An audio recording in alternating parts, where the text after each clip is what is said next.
হাসব্যান্ডের সাথে যদি ঝগড়া হয় তাহলে সমাধান কিভাবে করবেন? আমি আমার ধারণা মতো একটা টেকনিক শিখিয়ে দিচ্ছি।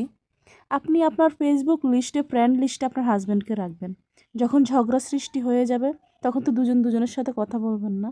ওই অবস্থায় আপনি হাসব্যান্ডের প্রতি কতটুকু ভালোবাসা আপনার আছে সেটা নিয়ে সুন্দর সুন্দর পোস্ট তৈরি করে আপনি ছাড়বেন। আপনার হাসব্যান্ড যদি আপনার ফ্রেন্ড লিস্টে থাকে তাহলে তার কাছে অবশ্যই আপনার ভিডিওগুলো যাবে। এতে করে আপনার হাসব্যান্ডের মন নরম হয়ে যাবে এবং সে দেখবে আপনার কতটুকু ভালোবাসা তার জন্য আছে। সেটা মুখে না বললেও ওটা ওই ভিডিও রিলস দেখে উনি অনুভব করবে এবং আপনাদের সম্পর্ক আশা করি মোটামুটি ভালো হয়ে যাবে।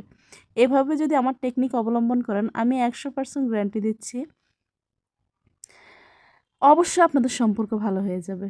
আর তাছাড়া হাসব্যান্ড ওয়াইফের ঝগড়া তো 5 মিনিটের। এই ঝগড়া এই ভালো। কখনো আমি দেখিনি হাসব্যান্ড ওয়াইফ ঝগড়া করে অনেক লং টাইম কথা বলেনি। এরকম সম্পর্ক খুব কমই দেখেছি। এটাই ভালোবাসা।